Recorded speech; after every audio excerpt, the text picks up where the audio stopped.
lá em 2 Coríntios capítulo 13, então, a partir do verso 1. O apóstolo Paulo começa assim: Começamos porventura outra vez a recomendarmos a nós mesmos, ou temos necessidade, como alguns, de cartas de recomendação para vós outros ou de vós? Vós sois a nossa carta, escrita em nosso coração, conhecida e lida por todos os homens, e já estando manifestos como carta de Cristo, produzida pelo nosso ministério, escrita não com tinta, mas pelo Espírito do Deus vivente, não em tábuas de pedra, mas em tábuas de carne, isso é, nos corações. E é por intermédio de Cristo que temos tal confiança em Deus. Versículo 5. Não que por nós mesmos sejamos capazes de pensar alguma coisa como se partisse de nós, pelo contrário, a nossa suficiência vem de Deus, o qual nos habilitou para sermos ministros de uma nova aliança, não da letra, mas do Espírito, porque a letra mata, mas o Espírito vivifica. Então aqui o apóstolo Paulo está falando sobre a sua própria credencial para a igreja de Corinto. Qual seria a credencial do ministério dele? O ministério dele, a credencial era o próprio Espírito Santo, que produziu a conversão, né, nos crentes de Corinto. Então o apóstolo Paulo diz que nem mesmo a capacidade dele pensar alguma coisa, ou dele comunicar alguma mensagem vinha dele, mas vinha de Deus, né? Agostinho diz que isso implica também na fé daquele que recebe. Está lá na exposição dele da Perseverança dos Santos. Ele vai falar que significa que todo aquele crente que tem a capacidade de raciocinar, porque a fé envolve um raciocínio, ela envolve pensar as proposições que Deus pensa na palavra de Deus e crer nela, essa capacidade vem do Espírito Santo, né? Esse é o ministério do Espírito. Então, ali do primeiro versículo em diante, o apóstolo Paulo vai lidar sobre isso, vai lidar sobre esse ministério do Espírito. O que é que autentica um mensageiro, né, do ministério do Espírito? O que autentica são as próprias vidas transformadas pela mensagem do Evangelho, são as vidas regeneradas, né? Elas são cartas escritas que as pessoas podem ler, elas podem ver a mudança que essas pessoas tiveram nas suas vidas através do Evangelho e do ministério do Espírito. E o apóstolo Paulo, então, ele diz que ele não precisa de carta de recomendação, porque os próprios convertidos são a própria recomendação do seu ministério, né? Então, ele vai começar a ministrar sobre o ministério do Espírito, que é o ministério da nova aliança. E esse eu creio que é um dos textos mais importantes, né, sobre esse tema, né? E mais importante que você se definir como calvinista ou arminiano, é se definir como um mensageiro da graça e não um mensageiro da lei, não um mensageiro do legalismo, não um mensageiro, né, da justiça própria. E o apóstolo Paulo, então, vai falar sobre esse ministério do Espírito, que é através da mensagem do Evangelho. Então, nós vamos continuar lendo aqui. Só um momento, lá no versículo, a gente parou no verso 6. Então, no versículo 7, o apóstolo Paulo, então, vai fazer um paralelo. Ele diz: se o ministério da morte, gravado com letras de pedras, se revestiu de glória, a ponto dos filhos de Israel não poderem fitar a face de Moisés por causa da glória do seu rosto, ainda que desvanecente, como não será maior glória, né, o ministério do Espírito? Porque se o ministério da condenação foi de glória, em muito maior proporção será glorioso o ministério da justiça. Porque, na verdade, o que outrora foi glorificado nesse respeito já não resplandece diante da atual sobreexcelente glória. Versículo 11. Porque se o que se desvanecia teve a sua glória, muito mais glória tem o que é permanente, né? Então, vamos parar aqui. Esse é o paralelo que o apóstolo Paulo faz entre o ministério da velha aliança e o da nova. Ele chama o ministério da velha aliança do ministério da morte. Ele é o ministério da morte. Você vê que quando Moisés desce do monte com as tábuas da lei, 3.000 pessoas morrem. 3.000 pessoas morrem por causa da idolatria, porque a carne, ela não serve para nada. Aquele povo não era regenerado. Lá em Deuteronômio 29:4, Moisés vai dizer que até 40 anos depois, Moisés diz que até aquele dia Deus não deu um novo coração para aquele povo, para que eles pudessem realmente crer em Deus, realmente ser fiéis, obedientes a Deus.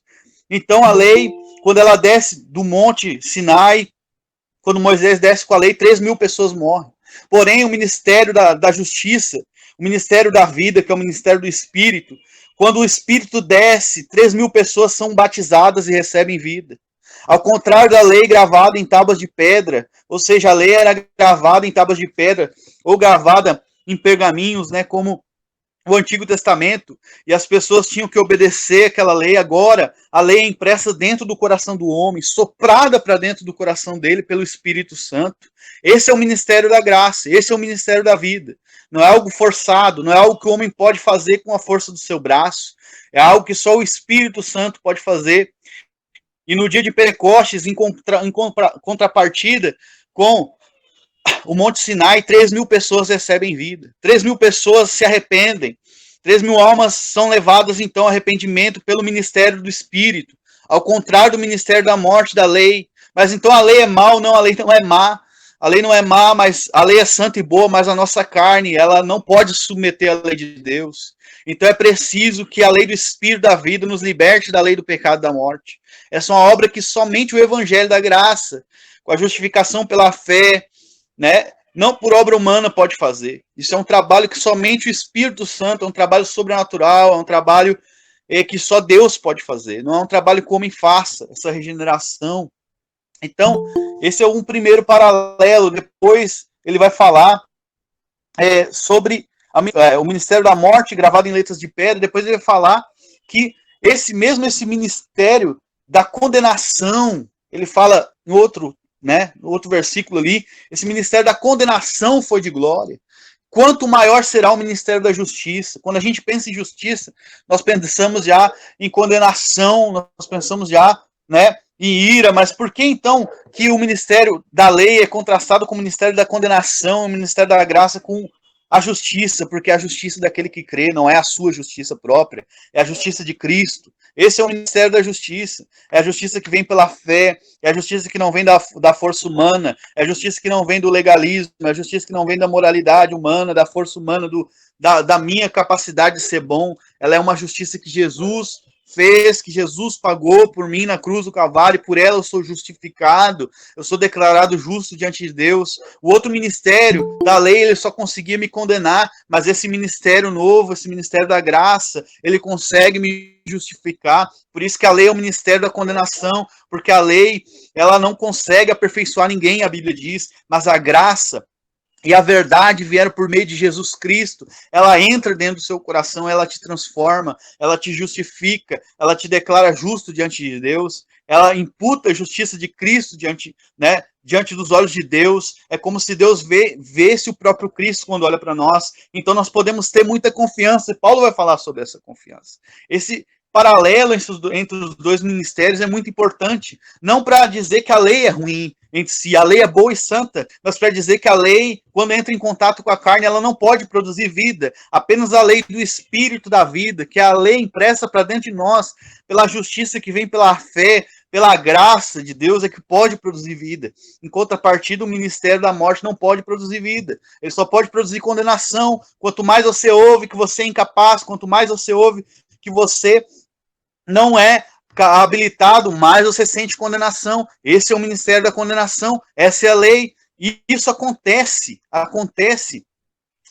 sempre que Satanás vem acusar você, ele usa a lei, ele usa a lei para te acusar, ele vem usar a lei para te condenar, ele vem usar a lei para te inquirir, ele é o inquiridor desse século, ele é aquele que quer te condenar, ele é aquele que quer te colocar numa posição diferente da posição que Jesus te colocou. Mas quando você entende que a sua justiça é Cristo Jesus, então agora essa força, esse aguilhão da morte, que é o pecado, e a força do pecado, que é a lei, a condenação, é a lei aplicada à nossa vida, ele perde a força. Por quê? Porque a morte foi tragada pela vitória, que é Cristo Jesus. Então, Cristo Jesus agora é a minha justiça. Toda a condenação de Satanás não vale de nada. Eu venço ele pela palavra do testemunho, pela fé. Eu venço ele pela pregação, eu venço ele pelo sangue de Cristo. Então eu venço a condenação, eu venço a acusação, não fico parado. Satanás, ele quer que eu fique andando em ciclo, olhando para mim mesmo, olhando para como eu não alcancei a lei de Deus, olhando para como eu não chego no padrão que Deus quer, mas Deus manda eu olhar para Cristo, Deus manda eu olhar para ele e ver como ele é perfeito, como a justiça dele é perfeita, como ela agradou a Deus. Isso gera vida em mim. E agora eu sei que Deus me ama mesmo com os meus defeitos, então agora eu tenho capacidade de poder cumprir e obedecer a Deus, não por força, não porque agora eu quero chegar num padrão para poder chegar no céu, Não, agora eu faço isso porque eu amo a Deus, porque eu sei que eu sou amado por Deus. Esse é o ministério da justiça, gravado dentro de nós, em contraparte com o ministério da condenação. Então, para a gente finalizar essa parte, vou deixar os irmãos continuarem, ele vai fazer um contraste. Esse ministério da condenação, ele se revestiu de uma glória. Então pense, se a própria lei, Paulo está dizendo aqui, se revestiu de uma glória, se esse ministério da condenação, que só conseguia matar, por que só conseguia matar?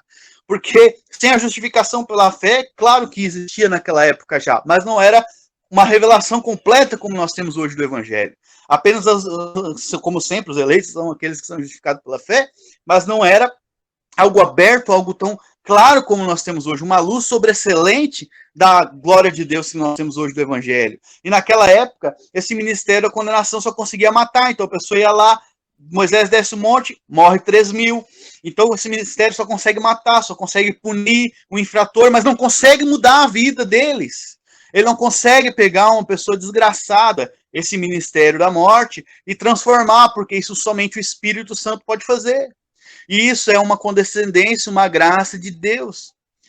É uma graça de Deus. Isso é somente aquele que viu a graça de Deus que pode ser transformado pelo Espírito Santo. É somente aquele que viu a justiça que não vem dele.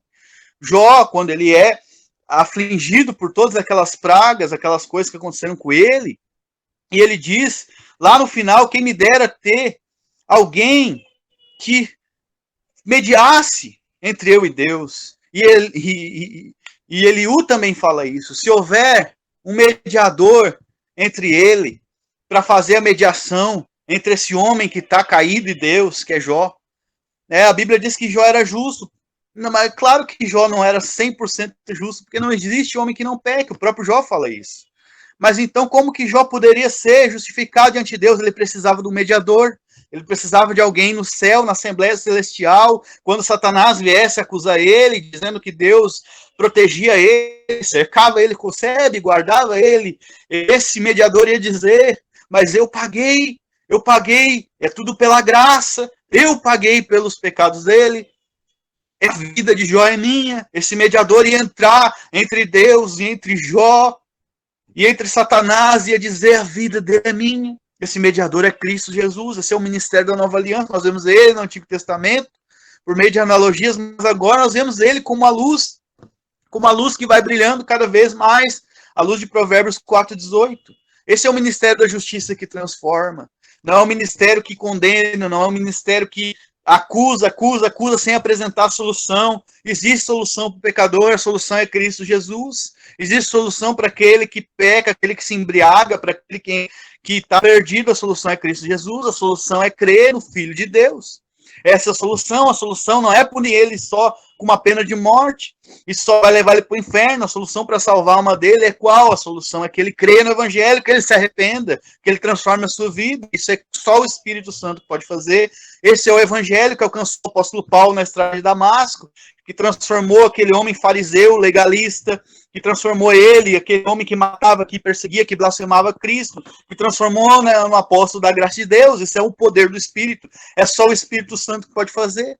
Esse é o ministério da justiça. E esse ministério, o apóstolo Paulo diz ali, que ele deve ser, por necessidade, ele deve ser revestido de muito maior glória do que o ministério da condenação. Ou seja, o ministério da condenação tem uma glória. Quando você fala coisas que são certas e erradas para as pessoas, quando você diz o que é certo e o que é errado segundo a Bíblia, isso tem uma glória, mas isso não se compara a falar o que Jesus Cristo fez por ela, o que Jesus Cristo pagou na cruz por aqueles que creem, por aqueles que se arrependem dos seus pecados, pelos eleitos de Deus. Isso não se compara ao ministério da justiça. Esse ministério tem muito maior glória do que o ministério da condenação. Esse ministério de afirmar quem a pessoa é em Cristo Jesus, de afirmar a justiça de Cristo, esse ministério do amor, da graça de Deus, ele tem muito maior glória do que o ministério da condenação. Ou seja, o ministério da lei tem uma glória, mas se nós queremos uma glória maior, se nós queremos uma glória que é eterna, que é permanente, porque o ministério da lei acaba. Porque uma hora a própria lei vai condenar você, a própria lei vai achar a sua carnalidade, vai te colocar no chão, porque todos nós pecamos. A Bíblia diz que não há homem que não peque. Então, você vai ser obrigado a buscar a graça de Deus. Mas quando você está arrimado no ministério da justiça, do ministério da glória de Deus sobreexcelente, que é permanente, que é Cristo Jesus, então agora você tem uma glória permanente. Você pode cair, você não tem medo de cair, porque você sabe que você não é, a sua glória não passa quando você cai, quando você erra. Deus te vê da mesma maneira que ele te via antes. A Bíblia diz que a luz do justo é como a luz da aurora, o caminho do justo é como a luz da aurora, que vai brilhando mais e mais, Provérbios 4:18, e nós vamos ver isso aqui no final do texto. Então, eu quero chamar a atenção para você sobre esse ponto. Esse ponto me conquistou a minha vida. Ele vai libertar a nossa mente da condenação, a nossa mente do criticismo exaustivo, da exigência que as pessoas sejam totalmente perfeitas, porque nenhum crente é perfeito, ninguém é perfeito, somente Jesus é perfeito. Vai libertar você de se autopadronizar de uma forma que você, em um padrão que nem mesmo você nem ninguém pode alcançar. E só Jesus Cristo pode, e você agora vai poder correr livre em direção a Jesus Cristo. Eu quero que você experimente essa liberdade depois dessa pregação. Vamos continuar no versículo 12. Versículo 12. Ok? Qual é a consequência? Agora nós vamos ver a consequência de tudo que eu falei ali, né? Fazer a consequência. Verdade. Tá? Qual é a consequência de pensar dessa maneira que Paulo pensa? No versículo 11, então, né, ele faz a última comparação. Se o que se desvanecia, que é o ministério da condenação, teve sua glória, muito mais glória tem o que é permanente. Ou seja, a graça é permanente. O legalismo não é permanente, mas a graça é permanente. Tendo, pois, tal esperança, servimos-nos de muita ousadia no falar.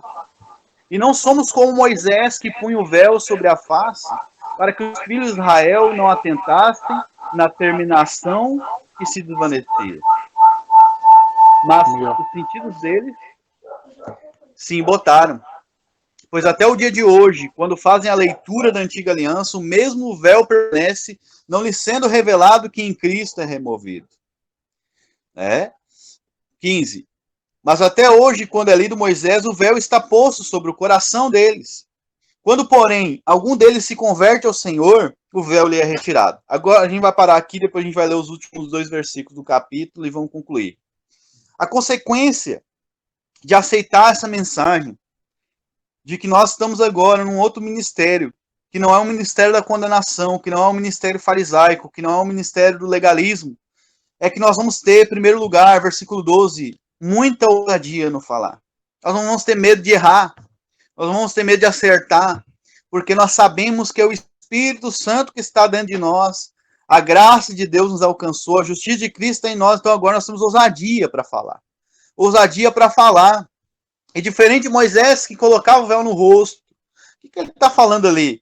Que Moisés, para o povo não ver que aquela glória da antiga aliança ela passava, porque Moisés ia falar com Deus e o rosto dele resplandecia, porém, com o tempo, aquela glória ia desaparecendo do rosto dele.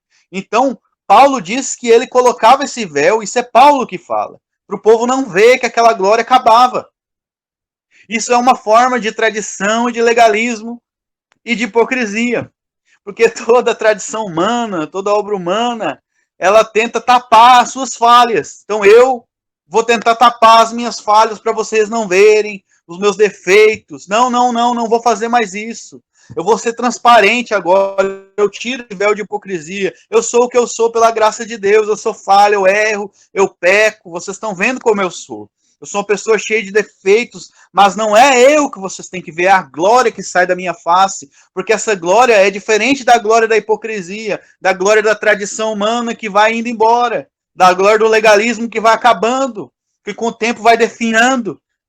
Ela é a glória do Espírito, cada dia eu estou mais parecido com Jesus, cada dia eu estou mais parecido com Ele. Eu posso ter defeitos, vocês veem os defeitos, mas eu não vejo eles, eu vejo a glória que cada dia vai aumentando. E eu só posso ver essa glória com essa confiança que Paulo fala no versículo 12. Porque se eu não tiver essa confiança, eu vou morrer, eu vou definhar, eu vou parar na jornada, eu vou desistir, porque eu não sou perfeito. Mas essa glória do ministério da justiça me fazer a perfeição que é Cristo. E Deus diz que vai me conformar à imagem de Cristo Jesus, e isso é o próprio Deus que fará. E Paulo fala em outro lugar, fiel é o que vos chama, ele o fará. E ele diz, aquele que começou a boa obra em vocês vai completar até o dia de Cristo Jesus. Essa é a graça. Essa graça, ela tem que estar, sim, firmada, arrimada na justiça de Cristo. A justificação que vem pela fé.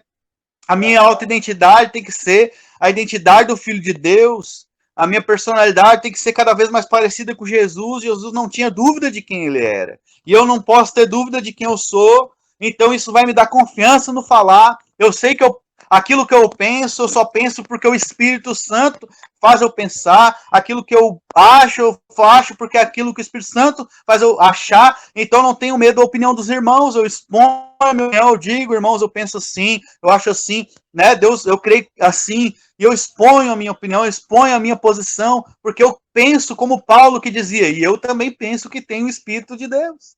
Essa é a confiança do Ministério da Justiça. Eu sei que eu tenho o Espírito Santo, então agora eu tenho confiança no falar. Eu não retrocedo mais.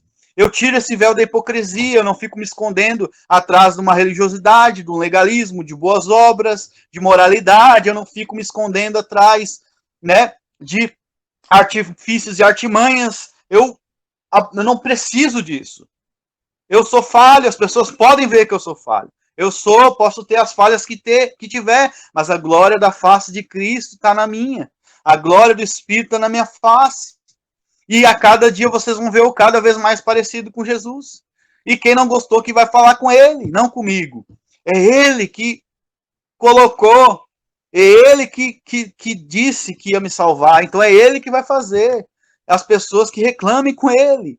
E é assim que nós temos que ter essa confiança, né? Então, Paulo vai falar que esse véu, quando os judeus leem o Antigo Testamento, está colocado no rosto deles. Esse véu de tradição. Sempre que você vai orar, vai buscar a face de Deus, a tradição humana, ela é como um véu para encobrir. Como diz lá em Isaías 64, que as nossas obras são como trapos de imundícia. Nossas obras são como trapo de imundícia. Esse véu também pode ser, porque ele tenta encobrir a natureza humana, ele tenta encobrir a justiça própria humana, esse véu da hipocrisia. Então você tem que ver isso. O que é essa tradição? A tradição tenta encobrir o esforço humano, a justiça própria do homem, de tentar expressar Cristo pela sua força, pela sua capacidade intelectual, pela sua capacidade emocional, né? Lutero fala sobre isso quando ele fala sobre a teologia da cruz e teologia da glória, por cima. E o foco dele é a justificação. Ele ataca tanto o misticismo, ele ataca tanto o intelectualismo e qualquer coisa que esteja em cima da justificação pela fé. Esteja em cima da justiça de Cristo. Não é a minha capacidade intelectual, não é a minha faculdade intelectual, não é a minha capacidade mística, não é os dons que eu recebi da parte de Deus. É o próprio Cristo que me justifica. E agora, como eu recebi o Espírito de Cristo, eu tenho capacidade, não que vem de mim. Por isso que lá no versículo 5, essa capacidade não vem de mim, vem de Deus. Por isso que é irrelevante. Ah, mas eu vou orar, não tenho dom de cura, não tenho dom disso, não tenho dom daquilo. Eu não vou orar. Eu vou impor as mãos e o Espírito de Cristo vai fazer o resto. Ah, mas eu não tenho o dom de ensinar, não sei o que, não, mas o Espírito tem. Jesus disse que quando eu fosse falar, o Espírito vai abrir a minha boca e ele vai encher ela, e eu vou abrir a minha boca hoje, eu vou falar. Ah, mas hoje eu tive um péssimo dia, eu briguei com a minha mulher, eu não sei o que, eu não consegui, eu frustrado, não vou conseguir pregar. Não, eu vou conseguir, porque não sou eu, é o Espírito de Cristo que está em mim. E assim, então, o ministério, ele segue, ele avança, ele não para. É assim, porque senão nós vamos estar basados na nossa capacidade humana, na nossa própria justiça, e nós nunca vamos conseguir frutificar para a glória de Deus. Porque esse trabalho é um trabalho sobrenatural. Ele não é um trabalho natural.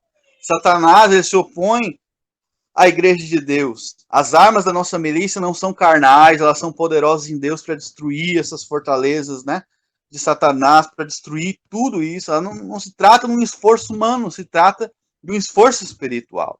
Então, vou concluir aqui os últimos dois versículos para você entender o final. Os últimos dois, no versículo 17, Paulo vai dizer: ora, o Senhor é o Espírito, e onde está o Espírito do Senhor, aí a liberdade. E todos nós, com o rosto desvendado, contemplando por espelho a glória do Senhor, somos transformados de glória em glória, na sua própria imagem, como pelo Espírito do Senhor. Então agora, primeira coisa que Paulo diz, o Senhor é o Espírito. E onde está o Espírito do Senhor aí a liberdade? É importante notar o contexto da carta para a gente entender isso. Paulo está exortando os irmãos de Corinto, alguns não comiam carne sacrificada, outros comiam, e aquela contenda toda. E os irmãos ficavam naquela discussão se podia comer morcilha ou não poder comer morcilha ou outra coisa do gênero. E o apóstolo Paulo diz, ora, o Senhor é o Espírito. E onde está o Espírito do Senhor aí a liberdade? Deus te deu o Espírito Santo. Deus deu para o irmão também o Espírito Santo. Deixe que o Espírito trabalhe na igreja, deixe ele fazer a obra dele. E aqui ele está falando sobre todos os aspectos da nossa vida. Abandone essa capa de hipocrisia, de tradição, de não isso, não toque nisso, não toque aquilo, não faz isso, não fale assim. Tem que seguir um texto assim, X, Y, Z, tem que seguir um protocolo assim, para poder viver a vida cristã. Abandone isso. Deus imprimiu agora a lei dele dentro de você. Deus colocou o seu espírito dentro de seus filhos. Nenhum dos filhos de Deus ele é igual no sentido, porque cada um tem uma personalidade diferente, mas o Espírito Santo vai esclarecer a mente de cada um. Então, onde o Espírito Santo está, aí a liberdade. Deixe os irmãos serem guiados pelo Espírito. Não queira ser o árbitro sobre isso. Imagine o apóstolo Paulo, que tinha autoridade sobre a igreja, falar algo assim. O apóstolo Paulo tinha autoridade sobre a igreja, mas reconhece que o Espírito, ele que governava a igreja. Era ele e não o apóstolo. Ele tinha pessoas lá dentro da igreja de Corinto que talvez não tivessem a mesma, vamos dizer assim, posição que ele em algumas coisas.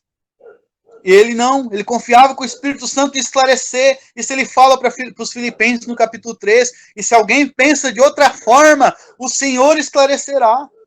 Ele fala isso é confiança de que o Espírito Santo está fazendo trabalho. Entende? Então nós paramos de perder tempo com coisas que não trazem nada para o Evangelho. Paramos de perder tempo debatendo opiniões dos homens. Então agora nós pregamos só o Evangelho da graça de Deus. Só o Evangelho da graça de Deus. E onde o Espírito do Senhor está é a liberdade. A liberdade de expressar. Já não há mais aquele odre velho, rígido, que quando você coloca aquele vinho novo, ele começa a romper, porque não consegue suportar a doutrina da graça de Deus. Não consegue suportar a doutrina do reino de Cristo. Porque é um odre farisaico, é um odre cheio de tradição humana, é um odre cheio de opinião humana. Mas todos nós falhamos nas nossas opiniões e raciocínios, a nossa mente tem que estar solidificada na justiça de Cristo.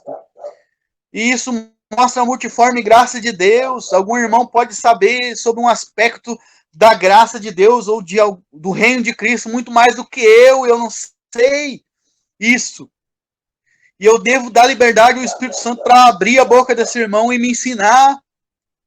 Porque a Escritura diz lá em Isaías 54, e Jesus cita em João 6, e todos os teus filhos, Sião, todos os teus filhos, Jerusalém, serão ensinados do Senhor. Isso é o Espírito Santo, isso é o ocasionalismo, é o Espírito Santo ensinando os filhos dele. Por que a gente vê os irmãos, às vezes, que não têm diploma, que não têm conhecimento e que sabe o que deve fazer, sabe como exortar, sabe uma palavra de conforto, de consolo, de exortação, porque é o próprio Espírito ensina eles. É o próprio Espírito, e se nós perdemos isso por causa da nossa intelectualidade, então vamos jogar ela fora. Vamos jogar ela fora, vamos fazer um monte de fogueira e vamos queimar tudo, que nem os irmãos lá de Atos dos Apóstolos queimaram seus livros lá.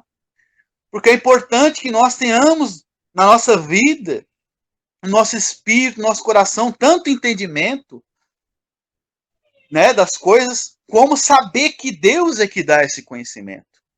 E isso é ocasionalismo também. Quando eu reconheço que Deus é que faz isso, eu não encaixoto mais a obra de Deus. Então, o Espírito, onde ele está, tem liberdade. Então, eu não impeço os irmãos, eu deixo, porque eu sei que não sou eu que vou fazer, é o Espírito Santo que fará.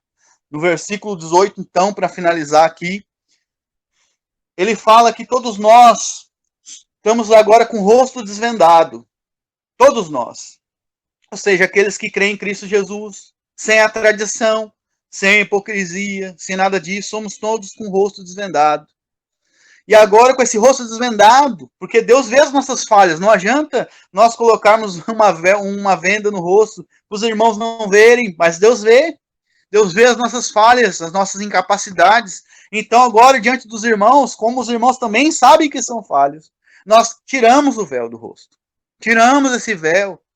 E agora claramente, né, contemplando como por espelho a glória do Senhor, nós somos transformados. Nós estamos contemplando a Cristo. E a imagem aqui é de um homem que olha para um espelho, e naquela época o espelho era de bronze, pelo menos os historiadores falam isso. O espelho de bronze, quando você ficava na frente dele por muito tempo contra a luz, a sua imagem ficava gravada naquele espelho de bronze. E você, como esse espelho de bronze, e o Espírito é como se fosse a luz. E Jesus é a imagem que o Espírito está gravando em você. Só que para o Espírito gravar essa imagem no seu rosto, no meu rosto, no rosto da minha esposa, no rosto de todos os cristãos, é necessário que nós tiramos o véu da hipocrisia, o véu da tradição humana, o véu do legalismo. E dissemos, Deus, nos ajude na nossa incredulidade, nos ajude, Deus. Nos ajude. Nós mostramos para os irmãos, nós somos falhos nessa época, não estou conseguindo crer, não estou conseguindo fazer o que deve ser feito, eu preciso de fé, eu preciso. Então, agora, clamando a Deus, buscando de Deus esse poder de Deus, nós recebemos de Deus. Porque nós tiramos o véu. Agora nós estamos quebrados diante de Deus. E agora o próprio Espírito vai imprimindo a imagem de Cristo em nós, imprimindo. Ele mesmo vai fazendo. Então muita gente pensa que é preciso um grande arrependimento, mas para quem já é crente não precisa de um grande arrependimento, você só precisa tirar o véu do seu rosto. Só precisa tirar o véu de tradição, peso, o legalismo, tudo aquilo que te joga para baixo, que te deixa para trás. Esse tipo de coisa, ele faz com que você se canse, você se extenue de graça. Quantas pessoas eu não quis forçar a se tornarem calvinistas, quantas em debate. Isso é força do meu braço, isso é força da minha carne, isso não leva a lugar nenhum, em primeiro lugar. Por mais que eu saiba que as doutrinas da graça sejam verdade de Deus, quem vai revelar é o Espírito Santo. Eu não tenho como ficar argumentando, gastando minha força intelectual para convencer alguém, perder o meu precioso tempo onde eu podia dar um testemunho do evangelho para alguém, ou eu podia, então agora na paz do Espírito, ser conduzido por essa paz, em vez de me esforçar com o meu braço, eu ser conduzido pelo Espírito e então ver onde o Espírito Santo quer que eu fale. Às vezes é um irmão que não precisa saber de eleição, ele precisa saber que Deus vai lançar ele no inferno se ele continuar naquela vida. Ele não nasceu de novo e eu preciso dizer para ele que ele deve se arrepender. Mas eu não estou conseguindo ver isso porque eu estou gastando todas as minhas forças humanas tentando converter alguém, que é algo que só o Espírito Santo pode fazer. Agora, quando eu estou contemplando Cristo como por espelho, eu estou livre de ficar tendo que fazer força com o diabo e com os irmãos. Isso é difícil para mim, eu creio que é difícil para os irmãos, é difícil para todos.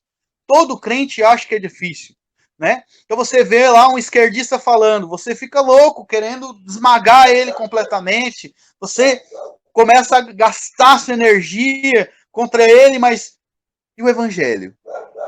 E o poder de Deus? Ah, mas não tem que fazer? Tem, mas existe um tempo para tudo, Salomão fala. Existe um tempo para tudo. E como eu vou saber qual é o tempo, Yuri? Eu tenho que estar sensível ao Espírito Santo. O Espírito Santo fala dentro do nosso espírito. Paulo diz que a paz de Deus deve ser o árbitro do nosso coração. Você acha que quando você perde a paz, é o Espírito Santo que está fazendo você perder a paz? Ali, irritado com aquela pessoa, perdendo a sua paz, se desgastando com aquela pessoa, não é. É a sua carne. Você está querendo converter uma pessoa à força. Agora, quando o Espírito Santo fala, você tem paz. Mesmo que você seja ousado, mas nas igrejas tradicionais, ouvir a voz do Espírito, ser conduzido por ele, saber quando falar, quando não falar, é tido como heresia. Misericórdia. Mas isso é super fundamental para nós. E isso entra na contraparte também, porque existe o tempo que o Espírito Santo vai fazer com que você tenha ousadia, que quebre a mesa, que vire as mesas como Jesus. E os irmãos vão se escandalizar porque você está virando a tradição deles para cima. Mas que coisa de louca é essa? Você acabou de falar de paz, mas essa é a paz, não é a paz que vem do mundo. É a paz de Deus, é uma paz espiritual. É uma paz espiritual, não é algo que eu posso julgar pelos meus olhos humanos, pelo empirismo, para dizer, aquele irmão está virando as mesas, ele não está em paz. Não, é uma paz que ele tem dentro do espírito dele. Ele está ali virando as mesas, mas está em paz. Ele está ali, às vezes, sereno e está em paz. Mas como? Parece que às vezes o irmão está louco e parece que às vezes não, essa é a paz, é uma paz dentro do seu espírito. E você aprendeu a ouvir o Espírito Santo, irmãos. Esse é o ministério da justiça, é outro ministério, não é o ministério da lei, não é o ministério do legalismo, não é o ministério da tradição, é um ministério onde você vai aprender a ouvir o Espírito Santo.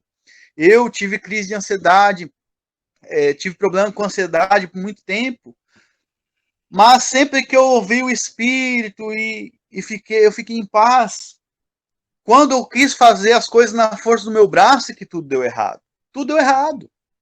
Quando nós tentamos fazer as coisas do nosso jeito, quando nós deixamos de ouvir o Espírito Santo, quando nós exageramos na medida e o Espírito Santo fala não faz, nós fazemos, nós ouvimos o Espírito falar. Ah, mas como isso é misticismo? Não é, isso é a voz do Espírito, dentro do nosso Espírito. Essa mensagem que eu quero deixar para os irmãos, né? Mas você vai falhar. Você vai, é impossível que você não fale, né? Mas depois que você falhar, tira o véu do rosto, ó Deus, eu falei mesmo, eu errei, eu fiz coisas que não devia ter feito, mas agora eu estou aqui diante de Deus, eu estou aqui diante de Cristo Jesus, eu quero receber, eu quero ser transformado, Deus, na imagem de Cristo, eu quero mudar quero trocar o meu odre velho por um odre novo, e eu quero saber sobre esse tempo que o Senhor tem para mim, o que o Senhor quer. O Senhor quer que eu edifique ou quer que eu derrube? O Senhor quer que eu plante ou quer que eu colha? O que o Espírito Santo quer de mim? Tem, irmãos, essa mensagem que eu queria deixar para os irmãos, eu falei demais, mas essa mensagem não é muito longa. Que Deus possa abençoar os irmãos.